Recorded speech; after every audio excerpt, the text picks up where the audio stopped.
So I'm going to let each of you introduce yourselves and your organization, but also tell us where you work and how long it took you to get here. And we'll start with you, Patrick. Absolutely.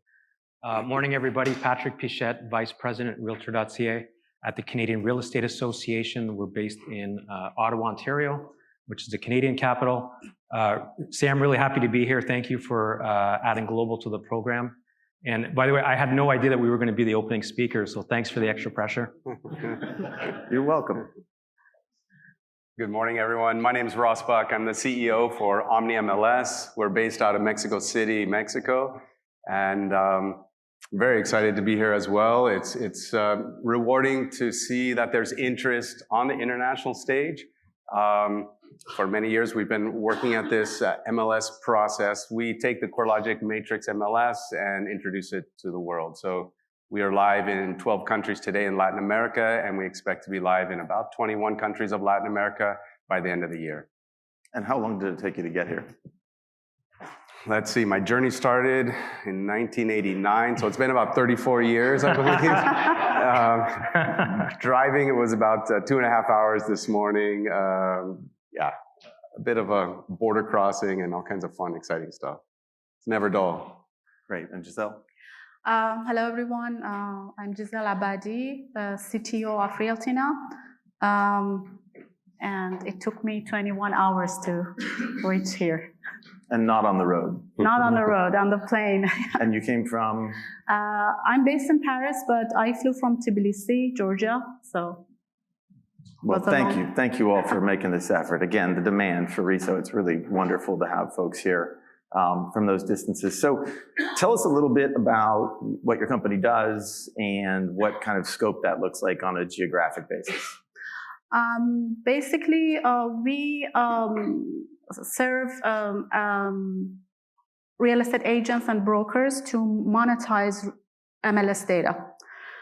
To build value on building a website, SEO, lead generation. This has been our main focus in the past 15 years. But we have also international outreach. We have clients from 96 countries. On our platform, WPL platform, we use a multi-language partner called WPML, which supports over 30 languages.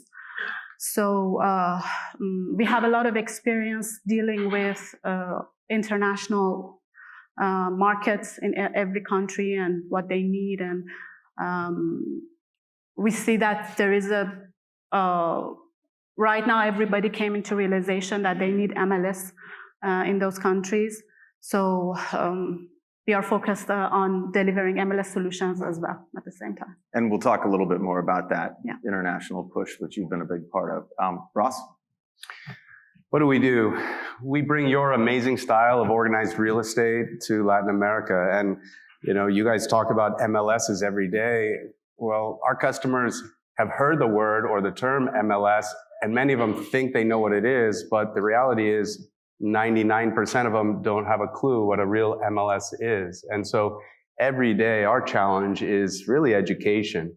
We work day and night educating our customers, real estate professionals throughout Latin America about what is an MLS, what is a real MLS, how does it work, what are exclusive listings, why they're important in an MLS, and all the nuts and bolts of how an MLS works and functions, connecting the data to agent portals and websites. How do the portals play into all of this? Many times, real estate professionals in Latin America are against the idea of portals, and they're trying to find a better way. And so we have to educate them on all the options that exist when they unite and they work together. That means associations who have codes of ethics, working together with the real estate professionals, the technologists, everyone working together. And that fits into our conversation with you, Sam. We really couldn't do what we are doing today without standards being in place, and that's thanks to all of you. It makes our job so much easier that we don't have to think about the standards, what standard to adopt. It's already there. So it's really important in what we're doing. And Patrick, you have a very different scope as a national organization, but also building technology products. Talk about what that looks like. Yeah, thanks, Sam. So if I take a step back in terms of organized real estate, the foundation is pretty much the same as in the US. So a licensee will join a local real estate board so they can access MLS and other services, so they can use the trademark. At CREA, we're kind of the equivalent to the NAR. So we lobby the federal government. We have a realtor code. We co-own the realtor trademark along with the NAR. But on top of that, we have a technology stream in the association that includes two key products. One is Realtor.ca and the other is DDF. And I'll come back to DDF in a minute. But in terms of Realtor.ca, it's the leading listing portal in the country, displays every single MLS system listing. It's run and operated by the association, so it's built into the member dues. Every member has access to the platform. They have a profile page. Their listings are all displayed, and the leads generated from Realtor.ca go back to the listing agent. So realtors in Canada are getting great value from Realtor.ca. The other key product is the DDF, which is our national listing syndication service. And there's two major components of that. The first one is the national shared pool. So if I'm a brokerage, the rules are really simple. As long as I put my listings into the pool, my brokerage and my agents can pull from that. So we power about 10,000 different agent and brokerage websites. There's also a component to that for franchisors. So, for example, C21 can display RE/MAX listings on their site by using that franchisor version of the pool. The second key component is real estate advertisement websites. So our members are able to send their listings to, we currently have about 20 third-party sites. That number changes on a regular basis, but they have complete control. They can syndicate their listings to one of those destinations or all of them or somewhere in between, but they've got full control. And the great thing about the DDF, it creates some consistency in the information across the ecosystem. So whether you see a listing on Realtor.ca or you see it on a brokerage site or on an agent site or on a third-party website, you're getting the same accurate information. So that's just some of the nuances, Sam, between Canada and the US. But I did notice there's a lot of Canadians in attendance. Ran into a lot of them last night. Vancouver, Fraser Valley, Ottawa. I know there's folks here from Quebec, Edmonton. So if you're curious about kind of the Canadian landscape, I encourage you to interact with some of my colleagues. There's a lot of Canadian brain power in the room. And Patrick is newly on our board of directors, and I've warned him we're going to have a few Canadian jokes today. So good, it's our good friends to the north, and they take a joke well, so be prepared. Ross, in terms of, you don't build the technology yourselves, but what kind of features or systems usually benefit most from standards for the brokers in the marketplaces you're going into that they might not have had before? You know, I think it's important for all of you sitting out there that you realize you guys have been doing real estate for hundreds of years. In Latin America, they've been doing real estate for hundreds of years. So they do real estate, and technology has advanced, and it continues to advance. But it's been advancing without standards. And so that means that every single company in Latin America, and there's big ones and small ones, and there's those that are getting a lot of PropTech money right now to build portals and other products, but it's without standards. And so, again, what we're doing is bringing that RESO standardized format to Latin America and introducing it so that all of these developers can finally realize that, wow, okay, there's this standard. If I build my tools to that standard, now I can connect into quality data. Today in Latin America, the MLS, through Omni MLS, is the only database that exists of actual sold properties. or rented properties. And so finally, those developers that have been tying into portal type products where consumers are uploading information, where there are open listings, where one property can be shown 5, 6, 7 times at different price points. Now they can attach their technology, their tools to MLS data. So, and Giselle, talk about, obviously you're a tech company, you build products, you know, what features your markets need, but also then the challenges afterward as well. What challenges to getting adoption to those in these markets looks like? Basically, in other markets, they don't have a real MLS yet. There are only a few handful. And so I think it's about time to build this from the scratch with the right standard. But the main challenge is mainly maybe somehow political. That, for example, in Europe, there are some voices that say that, you know, we have to have our own standard, but we all know that is like a couple of technology companies that they haven't adopted RESO, they haven't embraced RESO, and they are just voicing against it because in the competition, they will lose to all the great prop tech companies that already adopted RESO. And specifically in your technology, what do you think the features of what you, and we always say, don't sell from the stage at RESO, right? But what are the technologies in terms of categories that usually are the most desired by these markets that don't have a formalized MLS system yet, in your experience? Technologies? I didn't get your question. Yeah, features of a software system that are the things that are just missing from what they do day to day.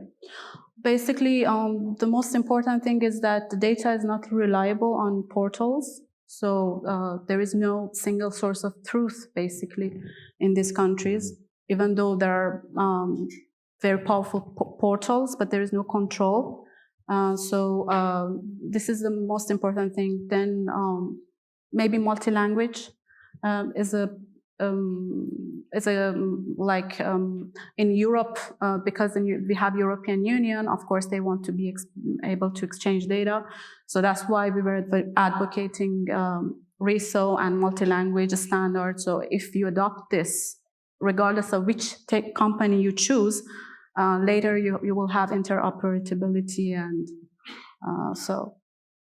And that's, we actually have a new standard, the specification that's being built out for multi-language data, and Realtyna is the first company to implement it and have it validated at RESO. So that's very exciting to be able to have a company display the data in a different language, or even toggle between languages on an application or a website. So thank you for being sort of out in front of the industry on that. Thank you for you know, taking the hard work from our shoulders, so we can, they did everybody, so we can focus on innovation.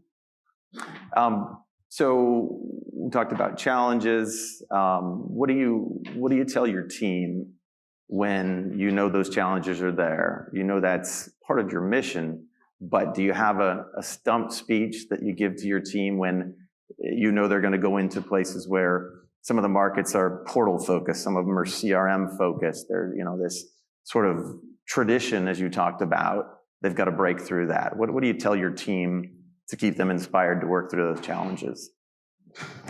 I think it's a great question. Let's see, what do? We just never give up. We just keep working with these groups, and through the educational process, we teach and educate them the benefits and the values of organized real estate. And at first, they don't listen, and maybe second, third, and fourth, fifth time that you visit and talk to them and share with them these ideas, they still are not listening and embracing it, but they come back around.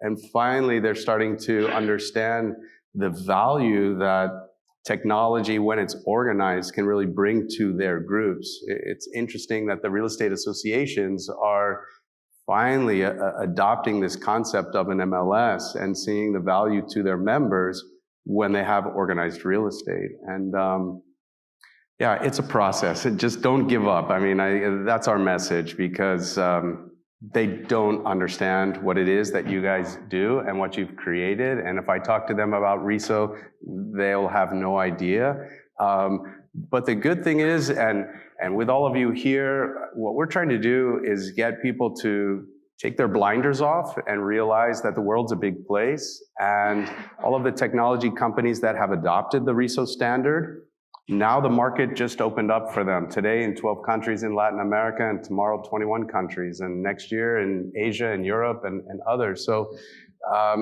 technology companies, I think your future is really bright. And so yeah, don't give up, and it's working.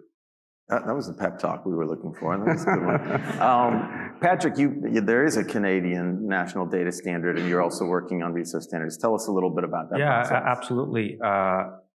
It's, we're very dependent on our relationship with our local boards to make Realtor.ca and the DDF work. And when I say board, I also include the MLS, because except for a few exceptions in Canada, the local board runs the MLS system, so they're not separate organizations. It's one and the same. About probably 20 years ago, with the boards, we developed a national data standard for fields and lookup values. And over the years, boards have mapped their custom data sets to the NDS. Sorry, using another acronym, the NDS, National Data Standard. And so that's allowed us to receive data from boards in a structured way for Realtor.ca in the DDF. So it's definitely been the underpinning of some of the success that we've had with the portal. Now we're in the process of mapping the NDS to the data dictionary. But the long-term goal is to get rid of that NDS and just completely go with the data dictionary. So, currently we're going from a custom data set at the local level, mapping that to the NDS, and then mapping it to the data dictionary. In an ideal world, the data dictionary will be native to the local systems and to us at the association. So that's really what we're shooting for. And over time, that's going to help us make a transition to Web API, which we've done with DDF, by the way. This year, we transitioned our syndication platform from RETS to Web API. So now when a third party wants to access listing data, they have to do that through the Web API. So we're slowly building some momentum in the country, but definitely having some structure over the last 20 years through this NDS has definitely given us a head start. And it's only taken us 20 years to get where we are too. So we know what that process is like. We're really grateful that you spent the time and the effort and the distance to get here with us. We're going to talk a little bit more about an international MLS forum today as well, that a lot of us here are participating in. But this is what we've hoped for a long, long time, and it's happening in the marketplace. So thank you all for being the people to implement it. Could you give them a big hand, please?